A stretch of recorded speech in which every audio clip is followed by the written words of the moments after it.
Poxa, Zenise, que interessante você estar me trazendo esse livro para ler também, porque, na verdade, foi eu que escrevi, até posso te dizer como é que ele está funcionando, né? Ele foi escrito por mim e foi escrito para a Cláudia Bandeira, que, por sorte do destino, é a minha filha. E é uma grande especialista. Agora, eu achei oportuno a gente conversar sobre ele, porque nós estamos num momento que as pessoas falam muito da escola atual, né? A escola que não consegue passar valores, a escola que só cobra, que dá nota, mas não motiva, a escola que não forma. Então, eu acho muito interessante a gente... O que você pensa? Eu penso assim que Montessori essencial. Montessori essencial veio naquele momento para trazer uma proposta de reflexão muito clara sobre a nossa postura em relação à escola, em relação à família, em relação à criança. E eu queria saber, Thalita, assim, você levou muito tempo para escrever esse livro? Como que foi? Olha, esse livro, na verdade, seria uma reedição de um livro, Educação Cósmica, escrito praticamente há 50 anos atrás. E na época, já havia o Montessori, ele era conhecido no Brasil, mas ele não era considerado. E aí, a Arbem, criada por nós, por mim, por um grupo de pessoas, ela começou a querer mostrar à sociedade da época o que era o Montessori. E aí foi se encontrando com essa escola meio indecisa. Ela ou é formal, ou ela é exigente, ou é austera, ou deixa fazer o que quer. Nós já passamos pela fase do fazer o que quer. E aí eu comecei a notar os pontos divergentes, que a Montessori talvez gostasse de opinar ou de mudar. E daí, com o fato de ter que estudar o Montessori a fundo para aplicar na escola que eu recém criara, eu comecei a tomar apontamentos e juntar situações que me agradavam, que me interessavam. E aí, o fato de ter criado Educação Cósmica por um congresso há tantos anos atrás, me levou a ser um observador crítico. Eu realmente sou uma observadora crítica. E com isso eu fui juntando. Há uns 4 anos atrás, eu retomei, na pandemia, eu e minha filha Cláudia revimos, relemos e refizemos tanto, mas a coisa o tempo vai passando, a gente vai deixando, até que agora nós achamos que o momento era oportuno, porque a escola, realmente as escolas estão precisando serem revisitadas. O que é ensinar? O que é aprender? O que é ser? O que é ter? Então, a ideia foi que eu pudesse fazer um livro prático com a escola. Tem normas, sim, tem situações de responsabilidade, sim, né? Mas ela está sucateada.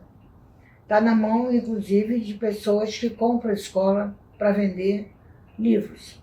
Então fica uma coisa, nós vivemos um momento extremamente complicado. E aí nasceu Montessori essencial. Ele é realmente essencial. Eu vim observando esse sumário e algo muito interessante é quando tem aqui na primeira parte esse pequeno histórico do método Montessori, que geralmente a gente tem uma linha da fundamentação da metodologia, mas esquece exatamente como que surgiu, né, Thalita? A gente trata agora como uma pesquisa qualquer, no sentido de mais uma pesquisa. E não foi assim, né? Olha, o Montessori, ele é uma metodologia apaixonante. As pessoas conhecem e se apaixonam. Só que ela cobra pedágio. Ela, quando você se apaixona, ela diz, vem cá, vamos estudar. Vamos ler, vamos saber, vamos nos colocar o que é importante para a sociedade atual. E aí as pessoas dizem assim, Montessori é muito antiga, ultrapassado. Aliás, todo mundo acha a vida inteira ultrapassado. Mas a Montessori tem uma história forte, que todos devem conhecer, para saber que uma mulher, nascida em 1870, decide ser médica, e nesse movimento de ser médica, ela encontra a criança, que eu jamais tinha pensado nisso, e aí, encontrando essa criança que necessitava de apoio, ela encontra o caminho dela. E aí ela começa a colocar as intuições dela, o conhecimento dela. E com isso a vida dela se transforma. E ela cria o que é chamado de método Montessori, que no Brasil as pessoas adoram chamar sistema, porque todo mundo quer sempre mudar alguma coisa, e é profundamente atual, profundamente importante, porque ele te traz valores, te traz estudo, te traz consequências, te traz reconhecimento, te faz desenvolver melhor tua mente. Ele, na verdade, ele te envolve num grande abraço até espiritual. E o que você acha disso tudo? Eu acho algo importante de colocar que o Montessori ele não está aquém, como você disse, em relação a nos envolver, a fazer com que nos coloquemos assim para pesquisar e estudar. Ele mexe com a nossa vida. Ele mexe com a nossa visão em relação a nós mesmos, em relação à criança, em relação à própria educação. Então, nesse sentido, eu realmente me sinto agraciada de ter encontrado essa metodologia como um trabalho que é uma educação realmente para a vida. Como esse método surge bem no início do século, 1907, é muito comum, principalmente aos outros grupos educacionais, falar que a Montessori é antiga. Não, ela não é antiga, ela é de 1870. De modo que ela está na idade dela, não tem nada demais. Quanta coisa, imagine se nós não tivéssemos dado atenção às descobertas, se nós não tivéssemos dado atenção à descoberta da luz, da imprensa, porque é tudo antigo. Não vamos usar nada disso porque é antigo. Então, a Montessori tem, na verdade, eu diria, um certo inimigo que é a verdade, que é a realidade. A Montessori trabalha em cima da realidade. Ela leva para a criança a realidade. Ela faz a criança, ela permite que a criança descubra a vida no contato com o real. O Montessori não tem assim, não é nada mágico, mítico, nada disso. Ele é um dia a dia lógico, coerente, tranquilo, calmo, respeitoso e fazendo com que o conhecimento seja uma grande atração. A criança adora saber das coisas, a data, quando foi, o que aconteceu, como surgiu. E a Montessori utiliza tudo isso como um conhecimento a ser conquistado. Por quem? Por uma criança que vai ser responsável por ela desde pequena, o que o adulto não acredita. Montessori não é dar satisfação dos adultos. Os adultos não se sentem muito confortáveis, mas ela também não perdoa os adultos. Você sabia disso, do não perdão aos adultos? Quantas vezes o adulto se posiciona em colocar a criança incapaz? Dependendo do posicionamento desse adulto, desse professor, né, desse adulto que está ali no ambiente se relacionando com a criança, ele tira essa oportunidade dessa construção, desse desejo, e eu creio que é isso que a Montessori não perdoa, né, Thalita? Não, ela não perdoa porque a criança, porque nós, em toda a nossa vida, de criança a adulto, somos responsáveis por nós, pelas nossas conquistas. Não adianta culpar Deus e a Joana. Você tem que aprender que o que você faz tem consequências. Né? Você tem consequências e você precisa saber usar aquilo que você conseguiu aprender com a natureza, aprender com o teu entorno. É muito engraçado, as pessoas acham que a criança só aprende, o adolescente só aprende, o jovem só aprende indo à escola. Então ele não aprende nada numa viagem. Ele não aprende nada pegando um avião e saltando em Salvador.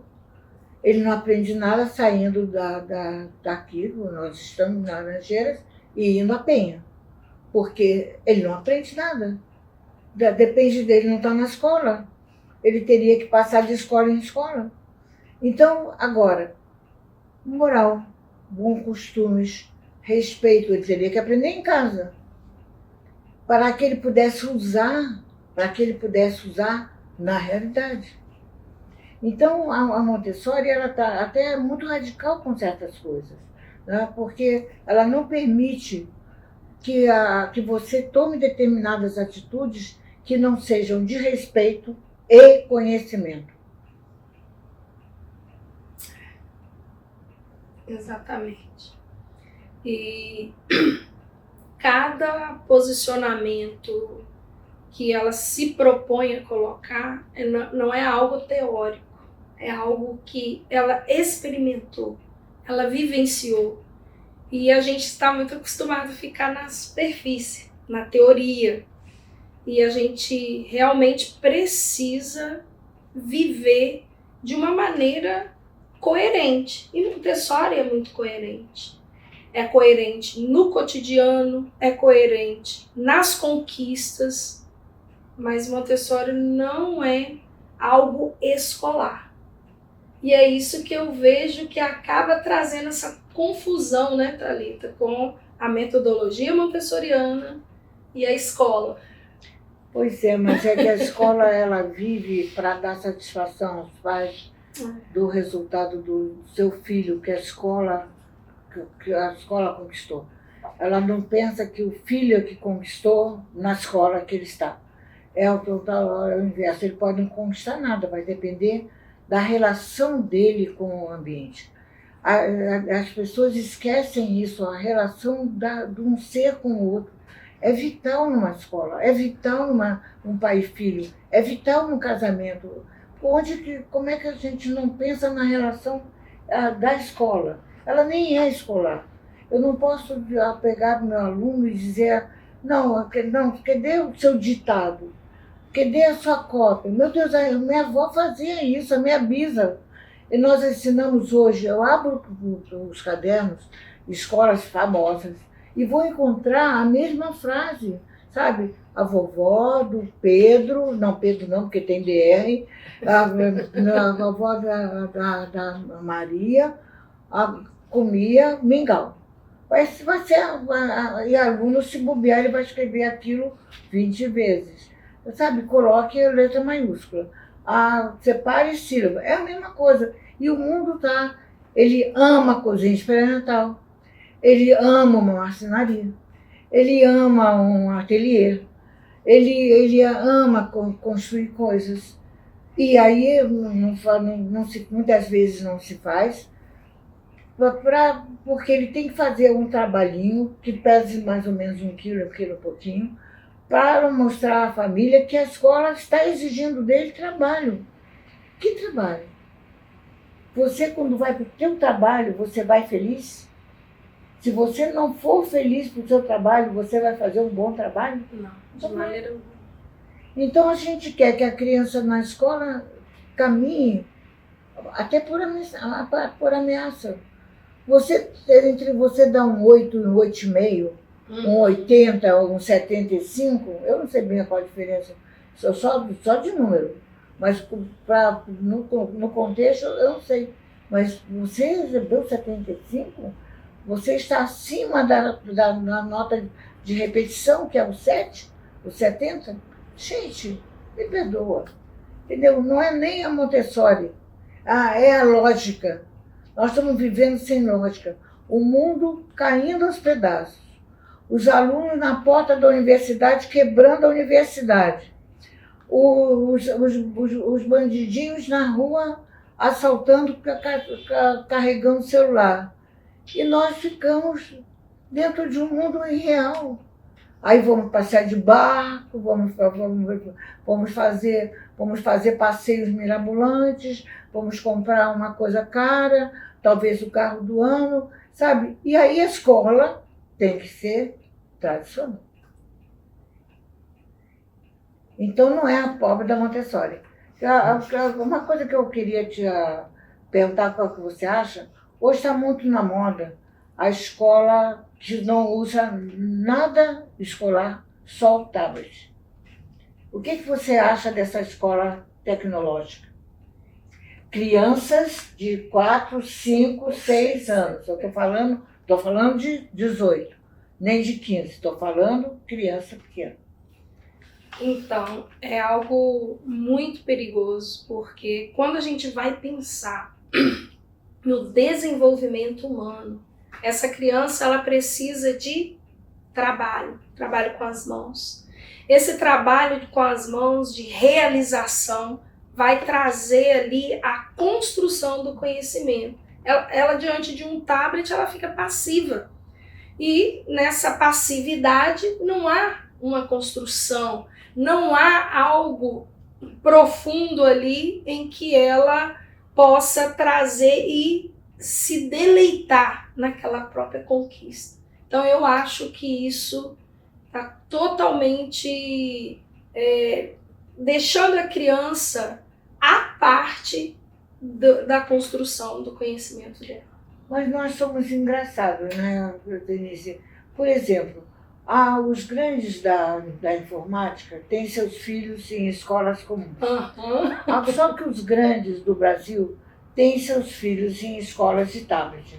Quer dizer, eles estão sempre atrás dos grandes. Quer dizer, lá já mudou, porque eles já viram que o que eles oferecem serve para o povo, não para os filhos deles. E aí nós botamos o nosso filho pagando uma pequena fortuna, porque tem que ser uma pequena fortuna, um tablet para cada um.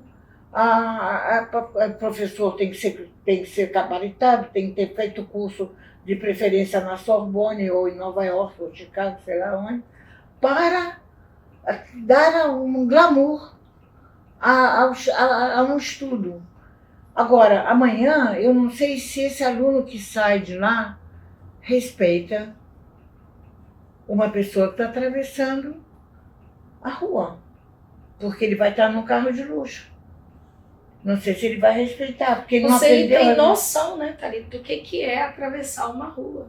Porque ele também não atravessa a rua, ele está sempre no carro de luxo. De modo que é interessante. Então, nós estamos num momento muito, muito interessante, né? Eu acho assim que lançar esse livro agora, Montessori Essencial, ele foi um pouco de... Não é um abuso, não, eu acho que não é abuso, não. Mas porque as pessoas pensam absolutamente diferente. De você dar limites amorosamente.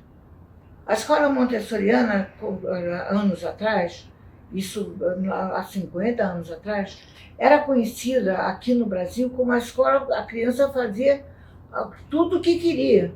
Se ela quisesse se jogar na janela, era possível. Porque, claro que ela não fazia isso, mas era uma escola montessoriana. Eu visitei várias. de interpretação errônea. Graças a Deus, essa interpretação errônea de não estudando, não estudo, porque nessa época não havia ninguém ensinando nada no Brasil, a não ser para a Refor, em São Paulo. Fora disso, o Brasil ignorava, mas tinha um monte de escola que a criança faz o que quer. Então, aqueles pais que achavam que a criança pode fazer o que quer, pode jogar um prato no ar, pode quebrar uma coisa, pode pular no sofá, é a escola dos pais que acham que o filho pode tudo. Amanhã, ele não segura esse filho, porque ele pode tudo. O mundo não tem limite para ele. E aí ele não tem respeito ao outro. Quando ele não respeita o outro, ele não se respeita também. Aí o pai pode dizer assim, mas eu pago escola para filho respeitar a pedestre? É capaz do pai fazer essa pergunta. Não é para você, mas se eu pago para isso, eu me recordo que um pai que chegou uma vez lá no Construtor e perguntou se ele pagava a escola para o filho dele lavar o prato, porque as crianças almoçavam, o Construtor era de horário integral, e tinha a equipe de limpeza da semana. E ele falou, você não acha que eu estou pagando escola para o meu filho lavar prato? Ele era um ator nessa época. E eu achei interessante porque lavar o prato é um sinal de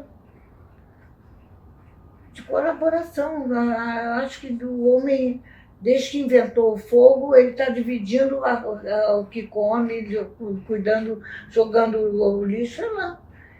Mas meu filho é bacana, não pode fazer isso, né?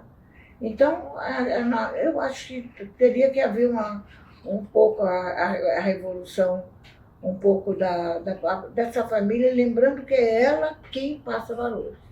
A Montessori não permite que esses valores sejam fornecidos pela escola e de uma maneira não firme.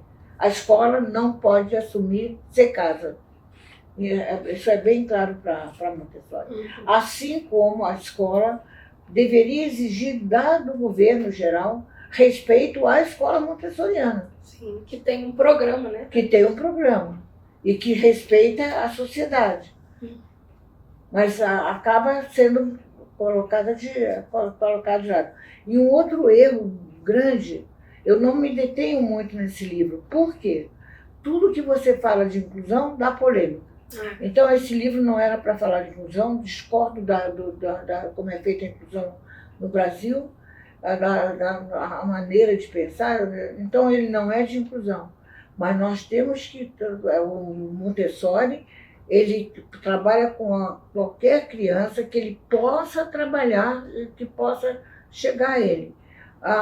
Ele não é uma escola para crianças especiais.